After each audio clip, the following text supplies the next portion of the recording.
All right, we are now being recorded. So Keri, if you want to take it from there. Hello, my name is Keri Arthurton. I am the realtor, and let me make sure, sorry, it's doing that on me. I just want to make sure that whatever name that you have as that you logged in is how I'm keeping track of who attended, so that way we can go ahead and raffle off the Amazon gift card at the end. So if your name is not the name that you signed up with, please make sure let me know. You can either send a message, like if you just using your husband's or whatever, just so we can make sure that the names are correct. So my name is Keri Arthurton, and I have been a realtor for about 9 years, and I work a lot with first-time homebuyers and a lot with Homes for Heroes, which would be military, firefighter, police, medical, teachers, and so forth. And I'm going to kind of talk about how do you get started finding the perfect home and what the process is. And that's kind of a tag team between the realtor and the lender. So the lender, Randy.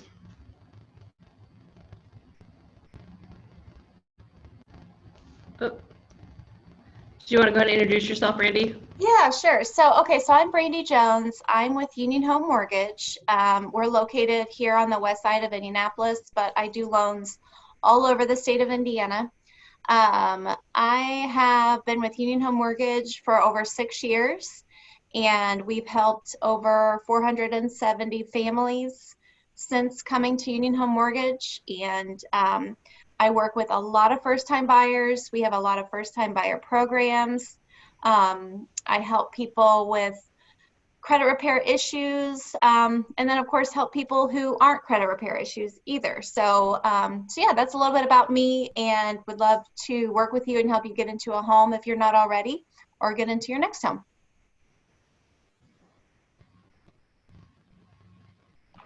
So I will go to the next slide. Go. Right. So feel free to you can put your picture on so we can see your face. If you don't want to, that's totally fine. Just to leave it on mute and picture, whatever works best for you. So first off, when you're a first-time home buyer, I think one of the biggest things a lot of people don't realize is that when you are buying a home, you do not pay for the realtor.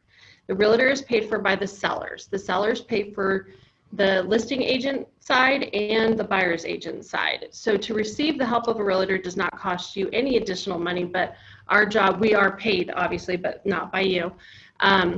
But that also enables us to work with you and help you along the entire process, working with the side by side with the lender and the title company.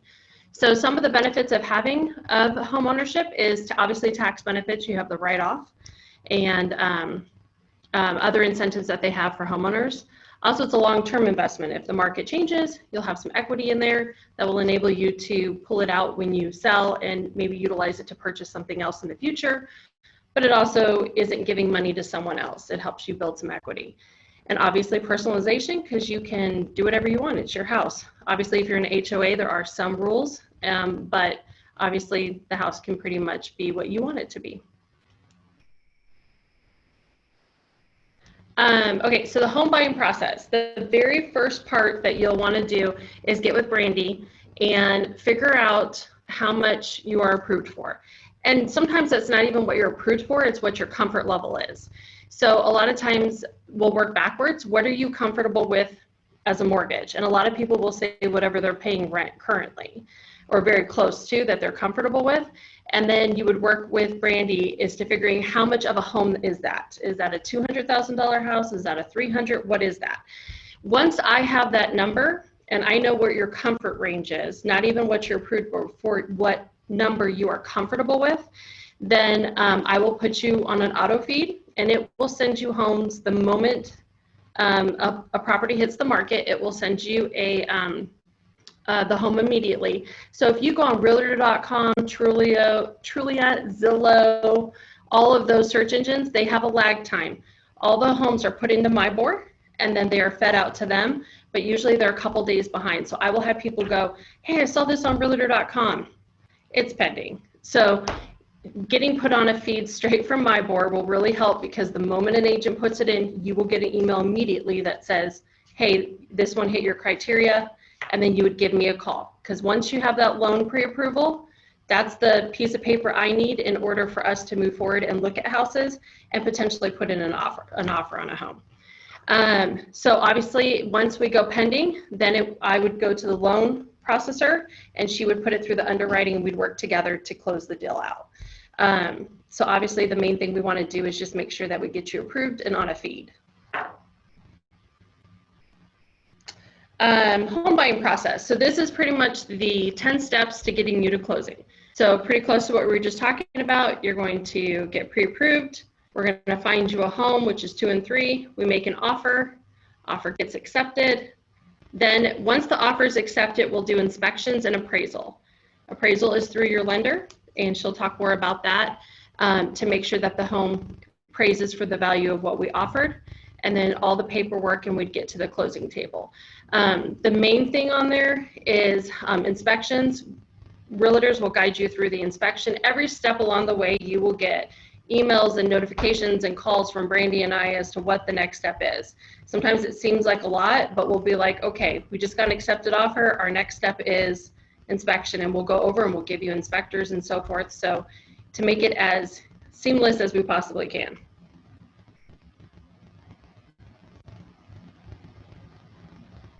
All right, 5 reasons to hire a realtor. Obviously, closing problems.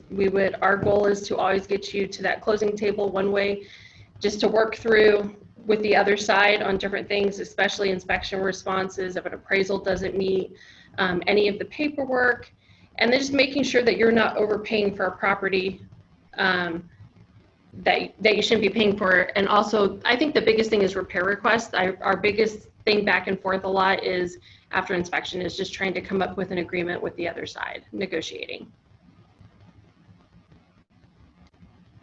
And you guys will get a copy of this PowerPoint in an email, and so you can look at things a little bit closer too when you get the email. And one of the biggest things I do is Homes for Heroes. So if you are police, firefighter, EMT, military, anyone in the medical field, a teacher, I'm trying to think if I'm missing anyone, or have worked in those fields. So let's say you were in the military, but you're not currently. If you have done service in any of those fields, Homes for Heroes was started after 9/11. It is a nationwide program. I'm affiliate. I used to be a teacher, and so of course my first heroes were mostly teachers that I had worked with. And if you're in any of those professions, so like I said at the beginning, you don't pay for a realtor, but with this, you would actually walk away with 25% of the commission, a discounted appraisal, a discounted inspection, discounts from the title company, and it was basically a way of everyone who's involved in the transaction of saying thank you for your service in the community. This has no effect on what type of loan or anything like that. This is just something extra to say thank you. And if you have a question if you qualify or not, just let me know. But we've even gone all the way to the people who work in the medical field but aren't necessarily medical themselves, but they have done, you know, like the receptionists and stuff like that. We've been able to get quite a few people approved through that. It's just a nice way of getting a check. You get it about 2 weeks after closing. You'll get a check made out to you for that amount. And with about a $200,000 house, it's about $1,500 to $1,800, just depending on what the commission is on that side. So just a nice little bonus that you can utilize.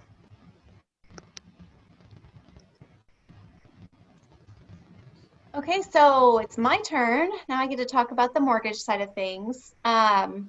So Mortgage 101, we're going to go over all things mortgage. And again, there's so much more than what we'll talk about today. So if you have any more specific questions, we can definitely get to those later. You'll have both of our contact information and all that.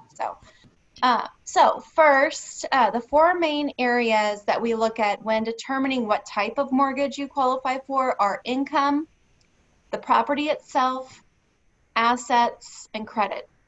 So when it comes to property, what that means is that if you're looking at, for example, a single family home versus a condo versus a manufactured home, there are some different things to that, and someone who maybe qualifies for a single family home may not qualify under the same exact conditions on a manufactured home. So it really does matter. Even though that seems like it wouldn't, it does. And then there's certain loan programs that are very location specific as well. So that's something that we'll talk about here in a moment.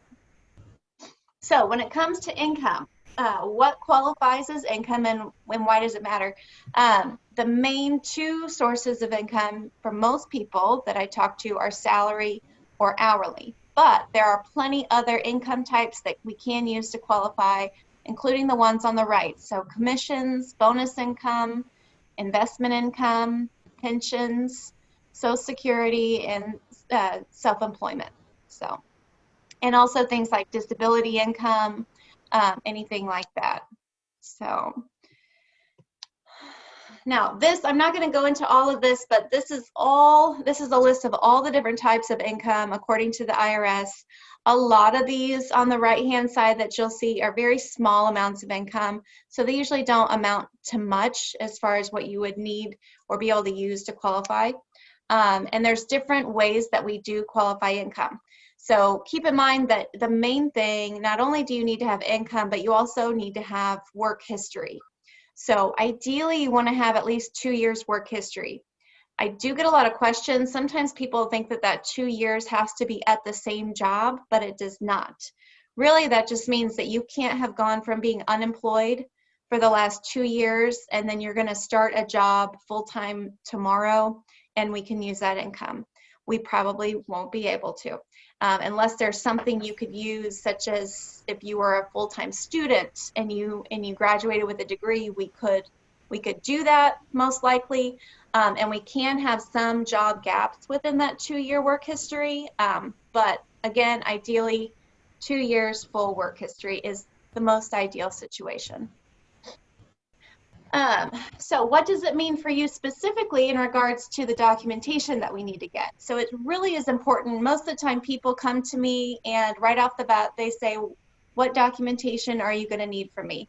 And I usually follow that by saying, well, I need to get some information from you first. So it's really going to depend on your income type, back to what we were just talking about. So if you're a pay stub or W-2 employee, we will need pay stubs and W-2s. If you are a self-employed borrower, then we're going to need last 2 years tax returns. If you file separate business tax returns, we're going to need those for the last 2 years. 1099s, we look at that as if you're self-employed. And then award letters just means if you receive Social Security or disability, that type of income, we'll need the award letters for that so that we can see how much you're getting. Okay, assets. So assets is talking about the money. What do you have as far as money that can be used for down payment, closing costs, and prepaid?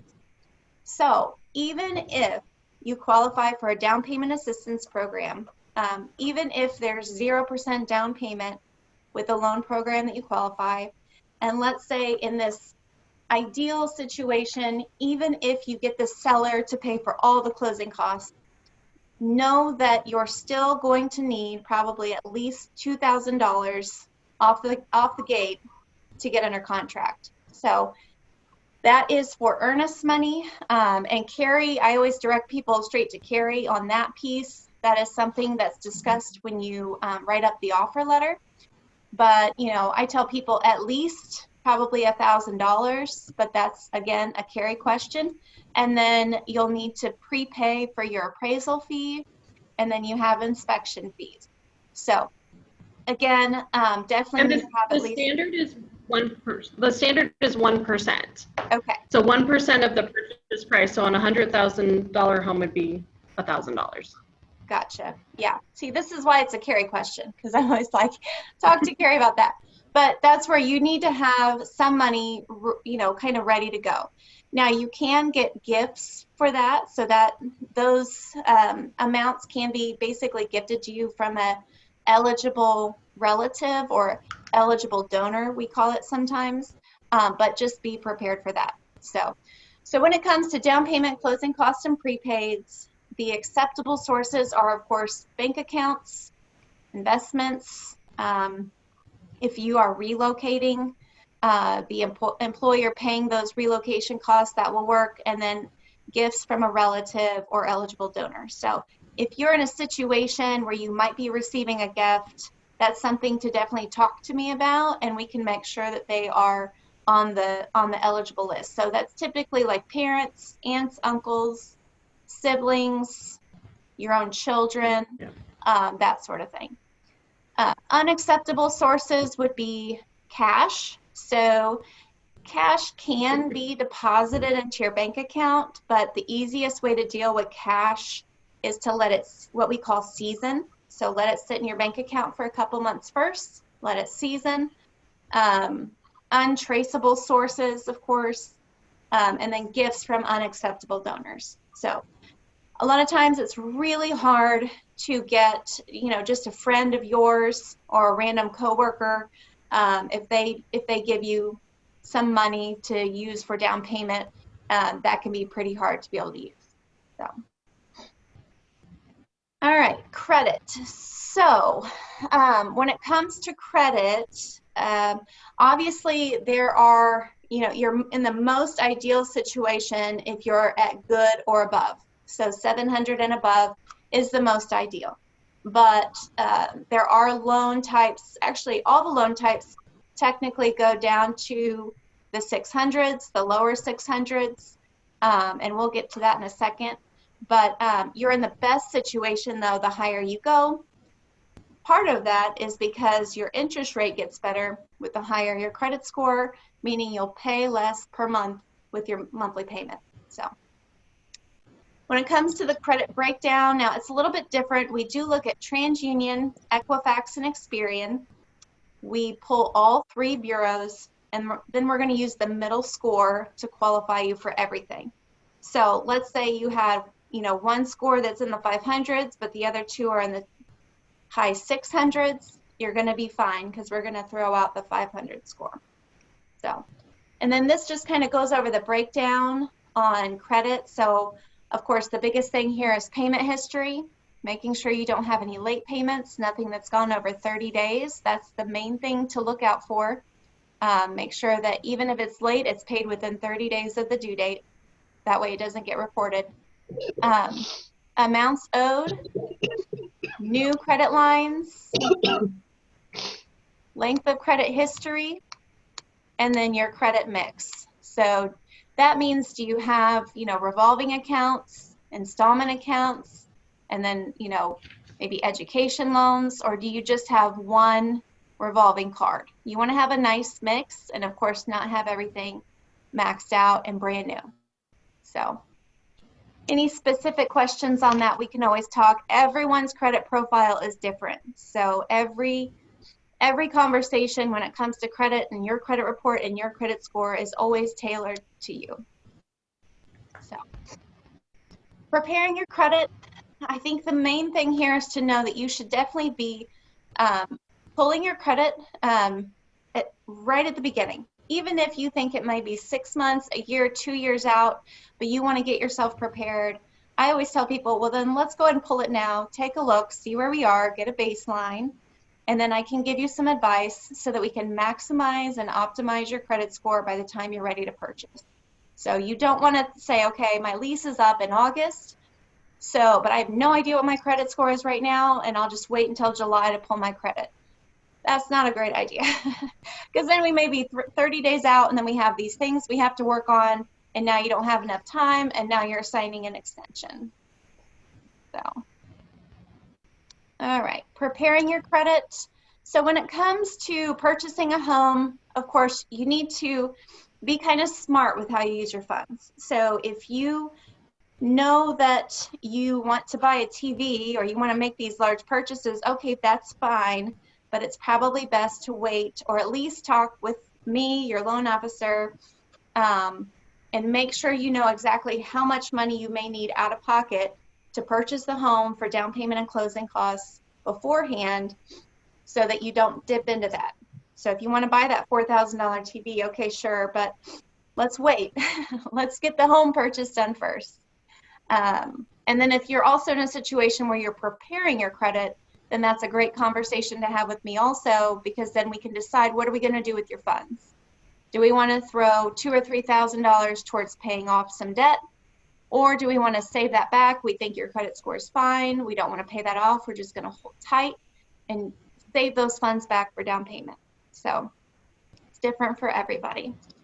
When it comes to credit lines, just hold tight. If you're thinking about buying a home, do not close out credit lines. Don't close them out because you'll take a big hit on your credit score.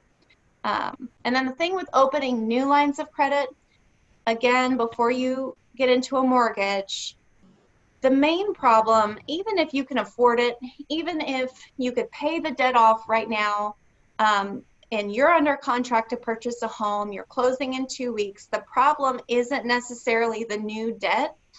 The problem is the documentation, to be honest, because we are going to need to get a statement now for that debt because it's not showing up on your credit report, and this may push back your closing because they're not going to come out with that first statement for 30 days. It just makes everything a mess. So if you're about to buy a home or if you're under contract, just be super careful with anything that you do with regards to your credit. So what else can you do? The main thing is to know. Make sure you know where your credit is. Make sure you're aware. The biggest thing I see people do is kind of stick their head in the sand. They don't want to know. They don't check it. They're too scared. So, but you got to know. Same thing with your bank account. You got to know what you're spending your money on, and be aware. That way you can make little changes and fixes along the way. You will save yourself so much more money over time if you get that credit score up. So little things like getting a secure credit card that can boost your score. I always believe in paying off collections, even if you feel like you don't owe it.